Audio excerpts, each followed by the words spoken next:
Hello, you crazy little marketing bees. You're tuned into episode 27 of the Marketing Buzzword Podcast. This is the Marketing Buzzword Podcast, the podcast where we dissect the world's most common marketing buzzwords. Hold on tight. We are about to fly around the beehive to see the latest buzzwords that stuck to the marketing bees.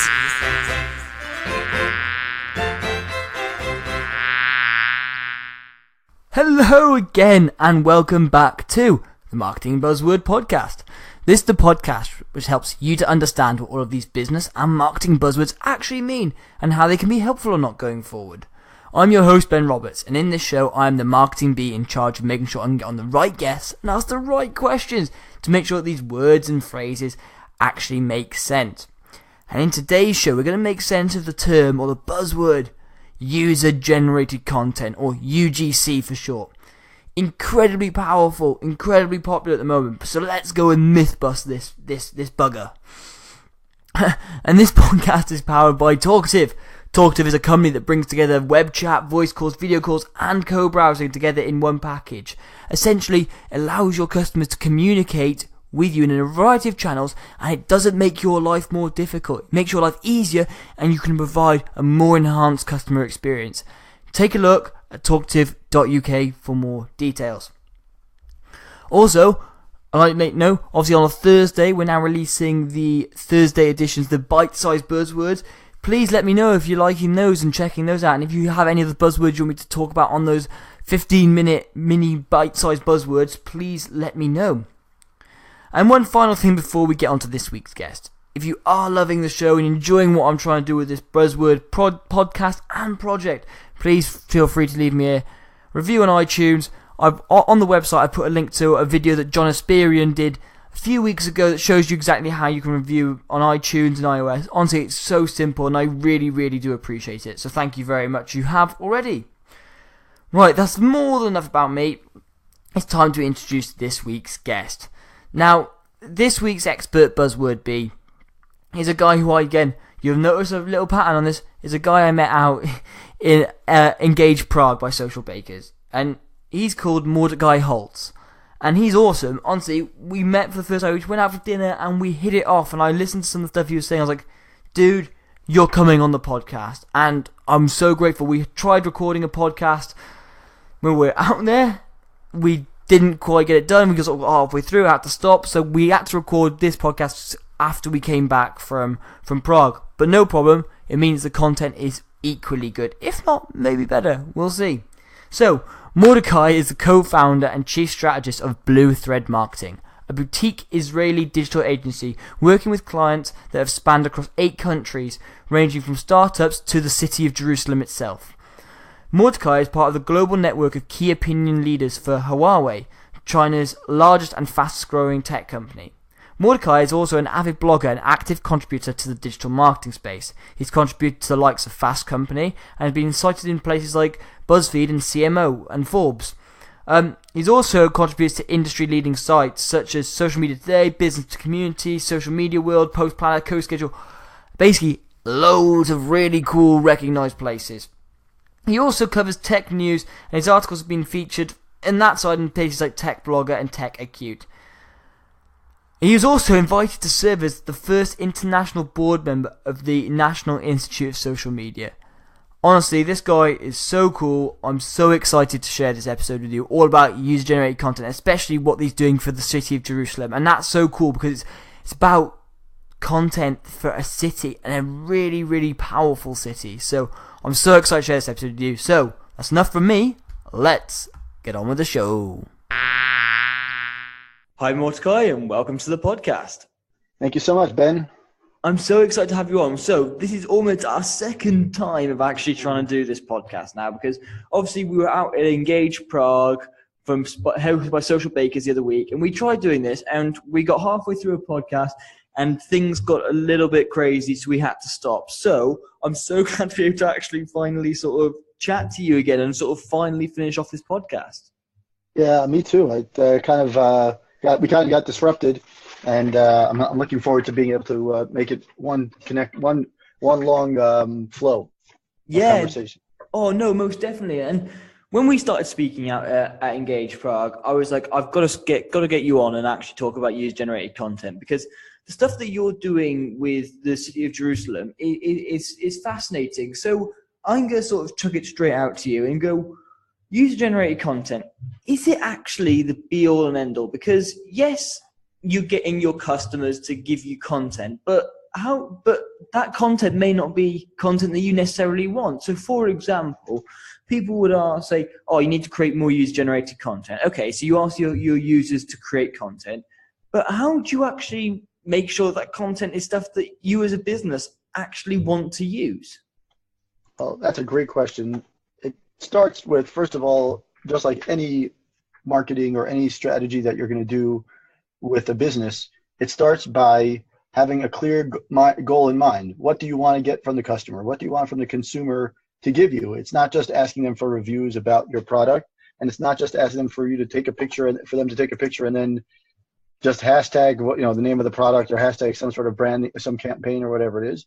It really needs to be first you set out, the business has to set out a certain level of goals before they even start the kind of user-generated campaign to really get the goals, the results that they want. Otherwise, it's just going to be a mess, and the mess will prove itself when the content is not exactly what you want. That's the first thing. The first thing is to really kind of set out the stage by saying, what do we expect? Who the people are that we want it to get from? Is it only from a specific part of our brand personas? Is it from everyone? Are we looking for a certain age group? That's the first thing. And the second thing to do is really to set out the expectations. How long do we want to run the campaign for? Are all our campaigns going to be doing user-generated content? Only some of the campaigns? That's the first few things that we want. And then that would be my first step. And the second step would be then is to run a slow pilot, do a test against traditional content or traditional brand-generated content, if you will. So that way you're doing both at the same time, just to see that it's really working. Because going all in sometimes is a little scary for brands. So my suggestion is always to start with a little bit of, we'll call it like an A/B test, where you do a little bit of testing for yourself. Some of the testing is done with your the brand focused content, and then some of it is more user generated content, and then you can see what's working. Is it video? Is it pictures that they produce and then they just tag you? Is it some sort of direction that you're giving them? What kind of content works for them and their response, whether it means their response in terms of likes, in terms of shares, in terms of participation from them. And then that starts giving you more focused efforts, and then you could slowly transition into completely user-generated efforts. That's interesting. So are you saying then that really user-generated content, if you're as a business potentially not doing any of it at the moment, and you realize actually maybe UGC is something that could be important or could be beneficial to our business, is the sort of mindset then is actually, look, ultimately you need to have your own user-generated content strategy, but in order to minimize those risks and to be able to sort of test the water as it were, it's better actually trying to integrate it into what you're already doing before you go the full shebang. Is that sort of what you're trying to say there? Absolutely. It would never be, and there are many companies that you could point to and say the content is coming from users, meaning the pictures, they just look more natural, they're not stock footage. And part of the issue and the challenge when a brand is trying to produce content is that especially when it's imagery, pictures, and especially when it's written content, a lot of it is focused on what the product does, what the value of the product is to the consumer, but they don't necessarily consider the consumer's real needs and what the consumer views as the real reason, not what the product is and what all the bells and whistles of the product, but rather why the consumer needs the product. And I think that's the core switch here when you're talking about user-generated content, is to understand that it's not necessarily what the brand maybe intended for the product to be. I mean, obviously with a pair of shoes is a pair of shoes, but it could be with certain things that the values and the product, the unique aspects of the product that the brand believes that are unique are not necessarily what the consumer believes. So I'll give you an example just for you to understand. Like when a phone is sold, a new cell phone, no matter what it is, usually the company sends a few, kind of sells or markets a variety of things, but usually it boils down to the memory, the speed, the camera, and maybe some sort of some other, one other aspect of it. But when a consumer is looking at the phone, between you, me, and everyone else, the phone is a phone. It makes phone calls. Nowadays it has a it's a super fast Wi-Fi. It connects, and if you're in a bad service area, no matter what kind of phone you have, it's not going to work, right? So and almost all the phones look identical. So trying to find it, and the prices, you can always find a phone that's premium, and you can always, and a flagship kind of phone, and you can find a phone that's very cheap. So the phones are going to do the same functions across the board. So what a phone is going to do and what a brand is going to try to sell is different than what the consumer actually says to them. I want these features. I want to know that my apps don't get stuck, that it integrates well with all my digital and my mobile experiences, that it provides a good service, meaning that it's quick, it's responsive, it's not buggy, and it's from a brand that I trust. But when the brand trust comes from what people will say about it, and that's where kind of the loop is closed. No, I think it's a really fascinating point, isn't it? And I think there are I'm just reading back to the notes that I made. I've made so many notes here that I really want to sort of expand on, because one of the things that I thought was quite interesting there, and I sort of almost want to look at the negative side of the UGC. And this is where my mind was going when you were speaking then. And it was actually, you said about shoes are shoes, but we've had a thing. So I'm obviously UK based, and there were a few years ago. There's a brand called Burberry. Yeah. Have you got Burberry out in Israel? Sure. And they obviously had a big problem years ago where actually the wrong sort of people started wearing their brand, and they got associated with a certain section of society that they didn't really want their brand to be associated with. Now, with UGC, I can see that there is a massive risk if you're encouraging, say, you're a fashion brand, or you're, or even if you're like a leisure attraction park. So if you're Israel, the city of Jerusalem, for example, and then you start encouraging UGC, but you start getting content that actually doesn't align with your brand, your values, or the perceptions that you want to share. How do you actually deal with that? Because that is, I guess, the biggest risk with UGC is you're asking the customers to create content, and you can't legislate for that content. And once they've posted that content on social media, that content's out there. There's nothing you can do about it. They can tag you in it, and you can maybe report it if it flags against a policy violation. But are the risks not absolutely huge? I know for me, I worked for an e-commerce site before, and one of the things that I've seen people do is they've integrated their Instagram accounts or Instagram hashtags into their websites. And one of the things we do is, although we don't see anyone is posting negative stuff against our brand, what would happen if people started posting negative user-generated content on a certain hashtag, and then it would show up on our website? How, as a business or as a company or an organization, do you legislate and plan, or even do you plan for having a negative spin on the user-generated content? Because it can't all go right all the time, surely. No, it cannot always go right or wrong all the time. It can't always go right all the time. That is correct. There's no way to, you cannot control everything. But to be fair, even without a user-generated campaign, nothing can go right. Nothing will be 100% in today's digital world in general, because the user is now in control, or the consumer is now in control, and can really be a very strong and loud voice about what the brand, and dictates where the brand is going, because they have such an easy way to share their experience and share their opinion on the matter, right? Because in we'll call it the traditional way, was that someone would market a product. People didn't necessarily have a voice except for journalists, maybe some PR people, and that's it, right? No one had access to a community and a platform to be able to share that experience, whether it's positive or negative, up until the time when we had, we'll call it Facebook, Twitter, Instagram, whatever it is, blogs, right? Now every person is a potential journalist, a potential source of media, a potential source of opinion. And if they rally enough people around that, then that information could either very much strengthen the brand or very much hurt the brand. So there's no way to 100% control it. What there are ways to do is to ensure that as much as possible, you're guiding the users, and this is where the strategy comes in, because if your strategy is correct and you're really focused on what your goals are and who your audience is trying to reach, and you actually do some testing before, meaning you don't just run the campaign right away. Rather, you do slow versions of it and make sure that you have some consumers in mind, and you test it with the consumers in mind, and actually engage with that consumer or some sort of top version of that consumer. You're going to actually get a very good campaign, right? When you just do it, all out without any thought process behind it, it's just like anything.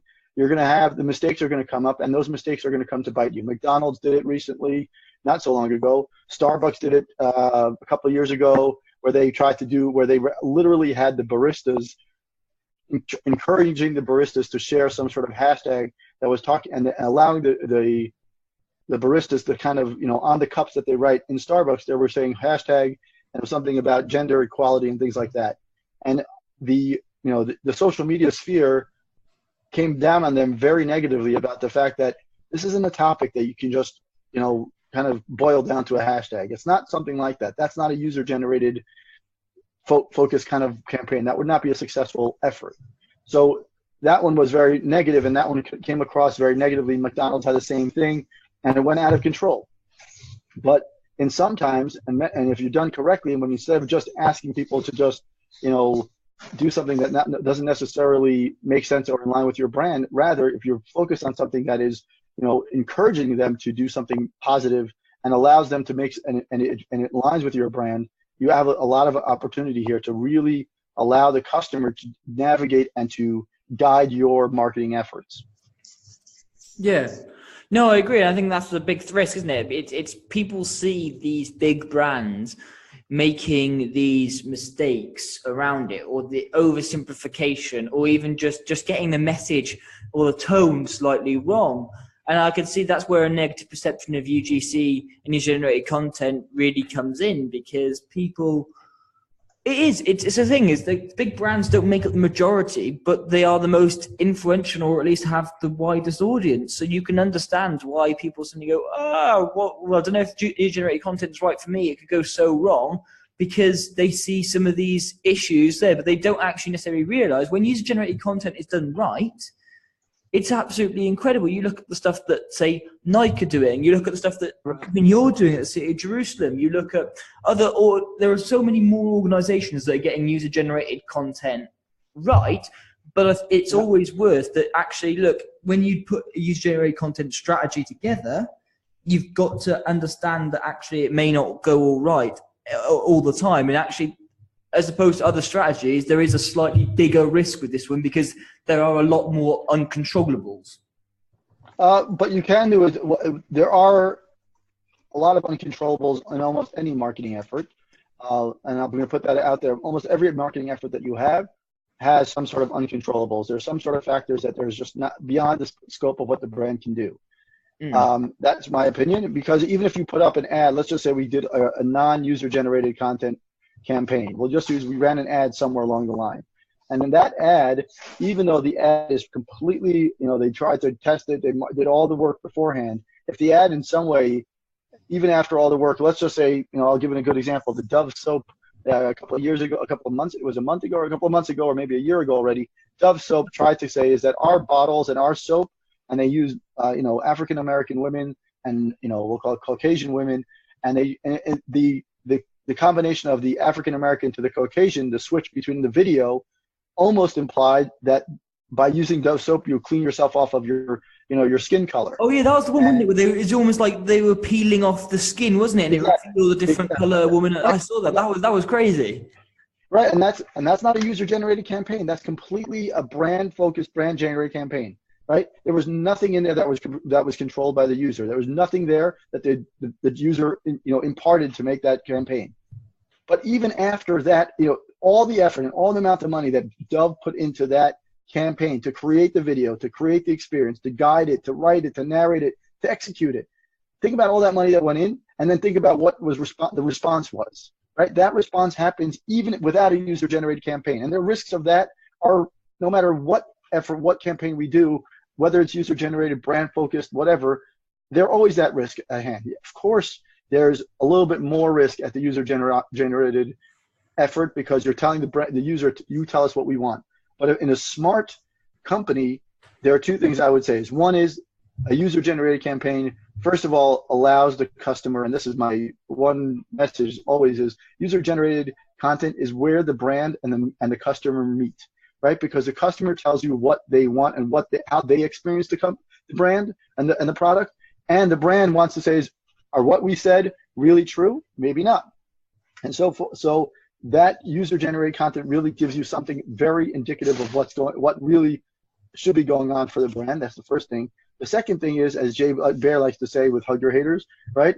Think about the opportunity if someone says a negative experience, right? He says if they put something up on TripAdvisor, on Yelp, whatever, some sort of audience platform where they share their opinion, and the brand is listening, the brand has the opportunity to turn that person around.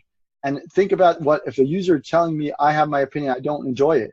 And now all of a sudden the brand comes in and says, what didn't you enjoy? And then it boils it down to, two things that are probably either a price matter or something they just want to spend, they just want to spill the beans about something that they're upset about, even though it's probably some minute factor or detail about the product. And then the brand is listening and then offers them an opportunity to, help improve the next version of the product or help, kind of boost up the person's negative experience. You've just turned that negative content, that negative opinion into someone who's actually now going to be a brand ambassador.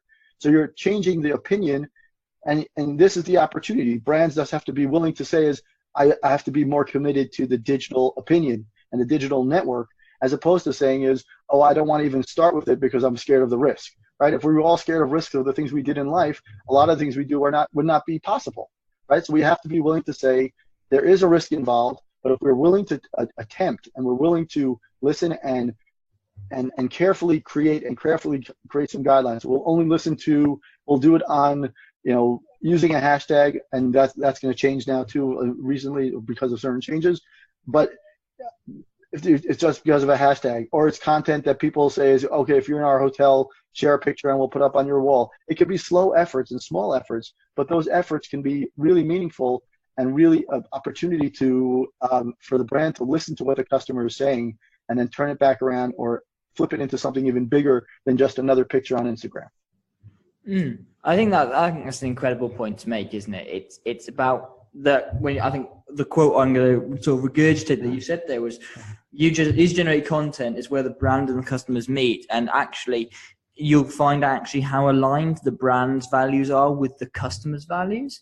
And once you find that balance, actually, look, you again, we're talking about minimizing risk, and potentially that's a great way of minimizing risk. If you actually understand what your customers want, what they share, what they want to talk about, and you encourage that sort of conversation, then you minimize the risk. And I think that's something that's quite easily forgotten. Again, look, you put that, as you said as well, you put that into your strategy, you think about these things, you make sure that you as a brand are, again, just in the right place to the customer. I think it comes beyond user-generated content, isn't it? It's being customer-centric, understanding absolutely. what your And that's, I was just yesterday, I'll give you two examples so you can understand better what's going on. Yesterday I was on a call with Huawei, the Chinese technology company, and they were talking about digital transformation and how big enterprises need to start, how big enterprises and companies in general use their services to kind of guide and navigate the digital transformation, meaning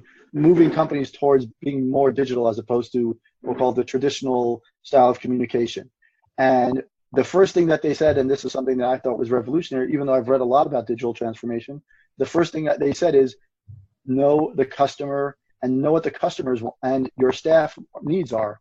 What are the customer's interests and the staff interests? Because if you don't have those people at the helm of your strategy for digital transformation, you're not going to succeed, because those are the people that need to be able to implement and the people who have to be receiving your transformation efforts. So that's the first thing in terms of knowing your customer. In terms of user-generated content and in terms of general knowing your customer, I once was doing some mentoring for a startup based in Jerusalem, and that startup was had an app that basically allowed people to share payment. There's always this problem with paying. You're at a restaurant and you want to share the bill. It's always this weird, awkward situation. I'll pay more, I'll pay less, whatever it was. You and I were actually at Engage Prague. We had that same situation where we were out to dinner. Remember that? And everyone was trying to, like, how much should we pay? How much I pay? And at the end of the day, someone covered the whole bill. So they created a great app, and they started telling me, and they asked me for a content strategy and how to build their blog, etc., and what kind of content they should be pushing out. And I said, that all sounds good, but did you ever listen to the people you have? At the time, they had about, I think, 7,000 or 10,000 users on a monthly basis, which is a strong, good startup, number. And I said, well, what are the consumers telling you? How much time are they spending on the app? How many times have you looked at the people whose email addresses you have because they've downloaded your app and reached out to them and profiled your people, your audiences, and said, okay, they're all within college age. So now let's ask them, reach out to them, identify them, and see what they're saying about our app and what we can do better. And instead of trying to come up with, a marketing strategy, the marketing strategy is right in your app. In other words, in that case, I said to them I'm not going to talk to you about my blog, about your blog, and how the blog should be structured and how often the content should be coming out, because that's step 10 in comparison to what you have, which is step number 1, which is your number one asset, which is the users that are taking advantage of your product, which they clearly find valuable. And you're not listening to them, and you're not reaching out to them, whether it's the CEO, whether it's your marketing person, whatever. Reach out to them and say, what, you're clearly using your app. We want to invite you to tell us what you like about it. What can we do better, right? Instead of writing what we think the product is going to be doing and what we could, marketing our product in the industry, why not just let the customer tell you, that's what we want. We want it. We like it. We're using it for this thing. But the problem is that every time we get to this point in the product, we miss it. It misses a step, or there's something that a feature we'd like to be better. What are we doing to try to market our product, out of thin air? If we could just take the information that we have, the data points, whether it's really sophisticated data or as simple as just that, what they use it, how long they use it for, and the profile of the people that are using the product. Another example, I just yesterday was on a call of this very sophisticated Israeli startup that's really trying to disrupt, and they've been successful in disrupting the insurance. I think it's health and I think it's car insurance industry by using AI to basically flip around. It's called Lemonade. It's basically it flips around the claims. The problem with insurance is that it takes a while between the time of the claim and the money to come into your account. There's always this lag time. Every country has it. So this company they're using sophisticated AI, artificial intelligence, to really identify the issues and turn around the claim and turn around the whole process and make it very, very efficient. So I was talking to someone who's looking to be an investor in their company, and someone who has spoken to a very major investor in their company, and they said they're using sophisticated technology and some of this AI technology to identify people who are using their app and how much battery the person uses. One of the factors of their digital profile of a person is how much battery they have when using on the phone while using the app. Because if you have a higher risk factor, I'm willing to go to 5% and still use the app. My attraction to risk is much higher than someone who's always at the 60%, 70%, 80%. I can never get below that 30%. It's too risky for me. That's fascinating. I love that. Yeah. So they're using that as a parameter to identify who and what insurance, what information that can imply and what can that impart on your insurance. Think about the amount of customer information and data points they're using, that they're going so deep that battery life is determining certain components about that person's, insurance risk overall, right? So that's the way I'm not trying to promote them. I don't have anything to do with what they do, but understanding your customer to that point where you can identify using that as your determining factor for, content, for creation of better products, better services. In that way, when you know so much about the company and the customer that you can get to that level and identify how that relates to what you're doing, that's what what we're talking about here. I'm not saying is just a picture on Instagram and say, okay, great, this person posted, I'm going to share it because it's good. No, but you take the pictures, do they align with your values? And of course, when you're sharing this content on your products, you're not going to just take the picture and then put it up onto your Facebook marketing campaign. You're going to actually make sure that the content is good. Get permission for them, of course, nowadays. Always get permission, but nowadays even more so. You're going to take those pictures that are really good and allow that information to drive the next campaign. But it's not going to be just a straight shot from them putting up a picture and now you're just turning it back into a Facebook, a Facebook campaign or Instagram campaign or whatever. It's not going to be just a straight shot. There's going to be some thought process beforehand and some sort of combination of collection of content that you have and things like that. So there has to be some sort of process built out and a journey built out, just like any other campaign. But it's important to understand that the user does help you provide a lot more information and help you correct some of the assumptions that you may have about the product and the brand. Yeah, I think that's fascinating. I think the level of depth you can go into in user-generated content, I think, is something that a lot of people don't necessarily understand. And it's quite easy to scratch the surface and go, okay, you ask people to put pictures of their products, goods, services, locations, wherever they are, and put it on Instagram, right, Twitter, whatever, and hashtag something. And that's a general perception of UGC. But actually, once you start going down, and it's like an iceberg, isn't it? I mean, I hate using this analogy because it's used so many times. But it is, though, isn't it? Under the surface, you've got all these different bits there. Yes, you've got a nice, pretty picture, which is all the sort of the vanity stuff. This is what the iceberg looks above.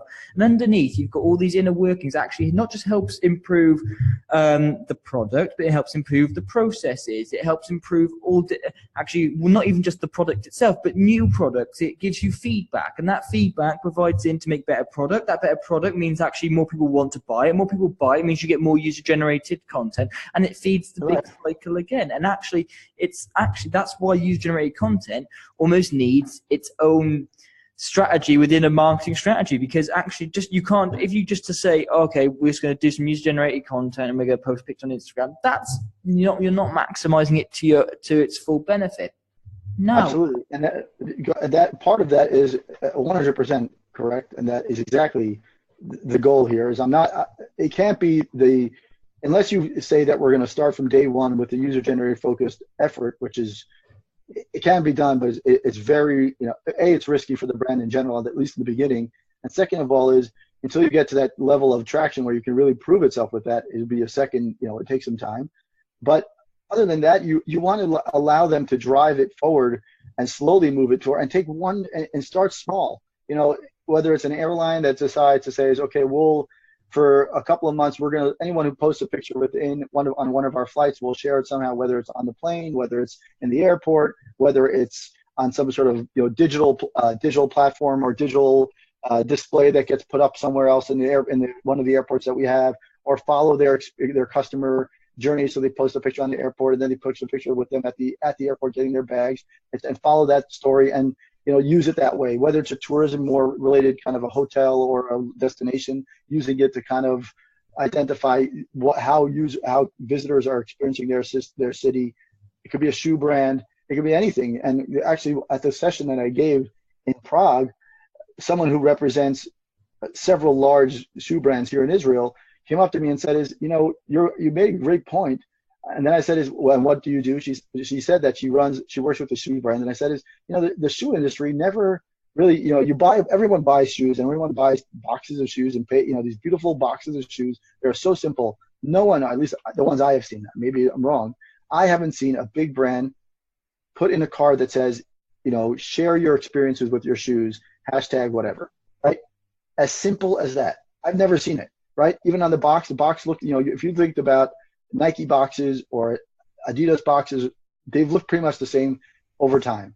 Imagine if you had on the box like some sort of like hashtag, run with your life, or I don't know, something like that, right? And the people who are socially minded and content focused and social media kind of addicted kind of thing, they'll share it and they'll create like some sort of experience with it. And that's the simplest way. And then if of course you and I believe mentioned last time we mentioned ASUS that does it great. They turn each person into kind of giving them their own ability to kind of show off the brand and how they use the products of the brand on their own little mini site kind of thing. They give each person like a mini site. Yeah.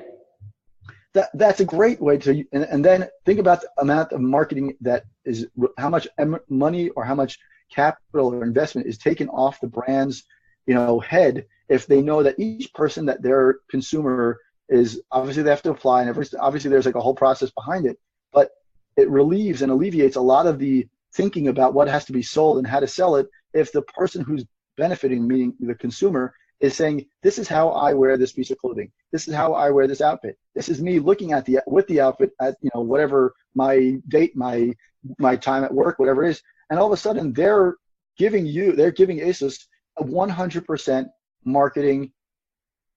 They've given you the marketing strategy. They've given everything on. They've given it to you, and all the brand said is, "We'll do it for you. All we have to do is just build the mini site, and you're good to go. We release. It's yours." And all of a sudden, first of all, the consumer is saying I'm featured on ASUS. Second of all is I have an interest in making sure that the pictures are and quality good, because that will mean that ASUS is going to feature me. And third of all is I'm sure I get some sort of benefit later on. I get discounts. I get some sort of referral fees or affiliates or whatever it is. But all of that is built into this effort of what ASUS is doing. And of course, they're a digital first company, and they're the first time they're really doing it that way. But it's not that hard to move from that, a 100% user-generated marketing experience and go back to a company that's more traditional in what they did and how they're doing it, and saying is maybe we can use something like that. Maybe we could create like a mini version of that and start moving towards that, because people want to hear the stories, they want to hear the experiences. They don't want to they don't want the brand to tell me what to do. They want them to say is, okay, go out, do it, and do it for yourself, and then tell us what you think about it. No, I think that's fascinating.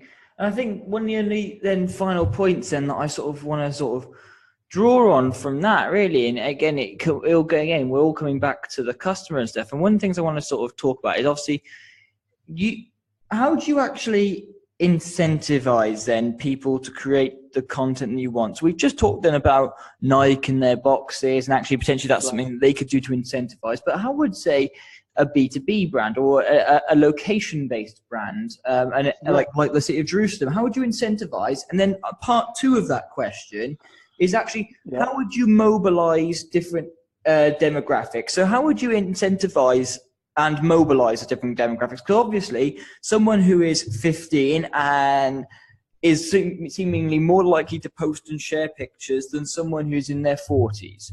So how, and then get someone who's in their 60s, maybe. I mean, I know I'm making a generalization, stereotyping, but as marketers, sometimes we have to do that because that's what your target market looks at. So how do you actually incentivize and then mobilize different demographics? So how would you, if you want to hit the grey pound and you want more older people, how would you actually mobilize and incentivize that section of society or your audience? Well, so I'll start with, first of all, I want to say I've never heard the grey pound before, the term, but I love it. I think it's awesome. Never heard that term before. I think it must be a British thing, obviously, with the pounds, and we call it the grey pound because it's it's got grey hair and you've got money in your pocket. Right. So in terms of mobilizing, we'll start with this one. How would we encourage them to do it? The first thing we would do is, you have to think of them in mind. If you can't think of them in mind and you don't put them at the focus, then don't even try to do it. That's the first thing. Have the customer in mind before you even try to do something like this. Second of all is, if your consumer is the market we'll call baby boomers, call it the people who are 60 and above. Their market, even though we all assume that they're not necessarily digitally minded, they're on Facebook, they're on social media, they have opinion, they're established, and they're just like anyone else. They want to get attention. So maybe it's not that they share content and sit on their phone all day, but they definitely are in some ways active, and they're definitely a very strong market in the overall consumer market. They definitely have much more buying. They have a lot of buying power because they have the money and they are experienced and they have a good opinion and they're well thought out and they have a good choice of words. So it could be for them. It just be that it could be as simple as having them in the traditional way we would get user generated content, even though no one thinks about it this way. The traditional way would be is have us fill out a form. A simple, classic pen and paper form, the most traditional way. That form, that information that they give you, whether it's a survey of 5 check boxes or a paragraph about what they think of your experience at your, whatever it is, store, hotel, restaurant, whatever, that information should be important to you, right? Whether they give you the email address or they give you your, whatever it is, all that information is gold for a brand. And they should be looking at saying is, now, obviously, as the company scales and as more information is received, it's harder to look at each person, but there should be ways to create trends, right? And I think always at the most simplest way to do it. And also there's a startup, I think it's called the Lean Startup Machine, uses basically, they use Post-it notes and to create like your strategy on Post-it notes. And if you think about it this way, if your market is like you call the gray pound market or the baby boom market, whatever it is, let them fill out a form by hand, because they're not going to start doing digital things unless your digital experience is completely seamless and completely focused on their age bracket. Why not just go back to the traditional way, collect the information, and then have someone in your back office, process it. Whether it means to scan it, means to, kind of say, okay, here's what they said. Take that quote, put it onto some sort of digital, document, some or CRM, whatever it is, and then create opinions about what people say. This guy, 15 people we collected out of 100 people, out of 100, 10% said they hate the food. Okay, they hate the food at the restaurant. So that 10% means that we have to work on that 10%. And then you can go back, whether it's via email, whether it's phone number that they put in, whatever it is, and they call them back and says, we're so sorry, what about the food? And this is where brands sometimes lose. Like, the brands lose out when they don't take that information that they've collected and asked to collect and don't use it for their advantage. How do you mobilize them? Mobilizing is to understand who they are at the moment of their experience with you. Are they on vacation? Well, if they're on vacation, then you have to make sure that the vacation experience is great, and make sure that the vacation experience, and you're not asking them for their opinion at the wrong time. When they're trying to get off the cruise is the worst time to ask them for their opinion, because they're in a rush, right? So you don't want to do it then. So you have to do it the day before, the 2 days before, or maybe every day leave one or two questions on the bed of the hotel room or whatever it is, with a box of chocolates, so it's encouraging and enticing and and inspiring for them to actually do something about it.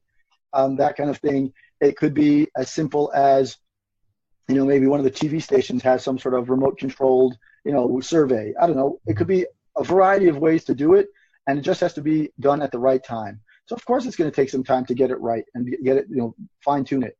But if you're asking for the information, meaning the opinion of the user, which you should be, because they're the people who are actually making your business successful. If you're asking for their opinion, then make sure that their opinion you're able to collect it, and you actually take the time to really understand that opinion and use it to improve your services. And then you collect it in a way so it's 30. And if they have a quote that's really amazing, turn that into some sort of and make sure that they approve that you can use it, maybe with their name, without their name, and use it as a way to testimonial, right? Turn it back into some sort of Instagram post that says, I just came back from my vacation at this hotel, amazing service, thank you so much for this story, right? Thank you so much for this experience, whatever it is, right? Using that information that they've given you and turning it back into some sort of content for the brand is exactly what you want. So it's really just thinking about, if I'm asking for their opinion about my product, either before, during, or after the experience, and then turning that back into some sort of valuable, brand-driven effort to promote the brand and listen to what we can do to make the brand better. I think that's an incredible point to make. And I think that's just sort of almost like a mic drop moment I want to finish on, really. And that's the case of it. Yeah, you know what I mean, though? Because it's a case of, actually, there are very few marketing tactics or strategies, whichever way you want to look at it, right, that actually feed into nearly every element of the marketing funnel. So the way I set up my marketing funnel is I have awareness at the top. Now, when someone posts some user-generated content, for example, which uses your name, tags you in it, hashtag, whatever, that hits the awareness stage. As soon as they provide awareness could be as simple as a company, someone says, I'm about to go to this hotel for my vacation. That could be awareness. Exactly. Brilliant. Exactly. And that's the top level. So you can do loads of pictures, loads of people saying, either I've been there, I'm going there, I'm there, whatever it is, that's awareness level. Then actually some of the detail that they'll provide in this goes into the information stage. So again, like the funnel, you probably get slightly less of these posts, but actually you get some really vital information that can help you improve your processes and actually provides information to other people that makes them want to think, oh, I want to maybe go there. And then we go down to the conversion stage, because actually, look, it's real people giving genuine opinions, and people buy into that because people buy from people. So you're then looking at the conversion stage. And then you go into the retention stage and the advocacy stage, because people have obviously bought into what you're doing enough that they're posting in there. And it all feeds back down this funnel again. So you look at the retention, obviously, they're link information. You're providing, as a service, you're improving your product, your service, your location, whatever it is. That feeds back in, and those people want to come back. If you're providing a great service, they want to come back, and they'll tell more people about it. And actually, That's what I love about user-generated content, the fact that it can feed right the way through the marketing funnel, whereas a lot of other strategies, they feed into one section brilliantly, but actually they can be quite limited in that sense. And I think there's a lot of articles now going around, whether it's on Forbes, whether it's on, I've seen it on Fast Company, I've seen it on Entrepreneur and CMO.com. There's a lot of content basically saying is the customer is the future of, and it shocks me that this is even a title of a post. But we have to all say, when someone I just read somewhere said is, say it with me, your customer is your success, right? And if we don't companies, a lot of times when they get so big, they forget, they stop thinking about that the customer is the person that's allowing their business to succeed. They are the reason the business opened, and they're the ones who make and tell the company what should be going on. And unfortunately, it sounds so simple, and yet sometimes it's so sophisticated that the consumer is the person that we should be always thinking about. And many times we forget. We just forget, and we just forget to listen. And when the consumer is the person at the forefront of your, always at the target and always at the forefront of your efforts, then they're the ones that you always want to make sure that they're satisfied. So giving them satisfaction means that allowing them to be part of your marketing efforts, be part of your improvements of your product, be part of anything that you can do. And obviously it has to be done correctly, and it has to be done carefully, and making sure that you've considered all the different options. But if you're not thinking about the customer at the end of the day, your whatever product it is, from as small as a shoe to as big as a city, you're not going to be thinking about the consumer. You're thinking about yourself or the money that you're making. You're going to have a very hard time succeeding, because the efforts you're putting in are not focused around what the consumer actually needs. I think that's an incredible way to end there, and I think I don't want to belay that point. I want to leave on that high note, because I think that's just sort of such a mic drop moment. So thank you so much for coming on today, Mordecai. I think it's been absolutely so insightful and so interesting to look at actually the depth that user-generated content can provide to businesses, and actually why people should consider it more. But before I let you go, I've got to ask you the question I ask everyone else at the end of the show. And it's, what is your favorite or least favorite marketing buzzword that's out there in the field right now, Mordecai? What are you loving or hating right now? What is grinding your gears? Are you going, yes, I absolutely love this term? I think I love the term user-generated content, because it means a lot of people get scared. Like we said, a lot of people get scared of it and don't know what it means. And I think it says a lot. It's a very well packed statement, but there's so much opportunity there. I happen to not necessarily like the word engage, because it also means different things for different people. Even though engage is such a term that there's so many different meanings for it, and every person within their field, it can mean something else. So those two, one is really good and really positive, and one really for me is like, it's painful when I hear that word, because it means different things for different people and different brands. So you have to kind of think about that before we can actually do something advantageous for our brand. We have to really kind of think a little bit, take one step back and say, what does engagement mean to us, and what is our consumer telling us? Kind of back first step, one more step is I just saw an article. What I was saying before is, it says customer service is the new marketing. Our customer service. Well, of course, customer service is the new marketing, because good customer service will turn our entire effort around.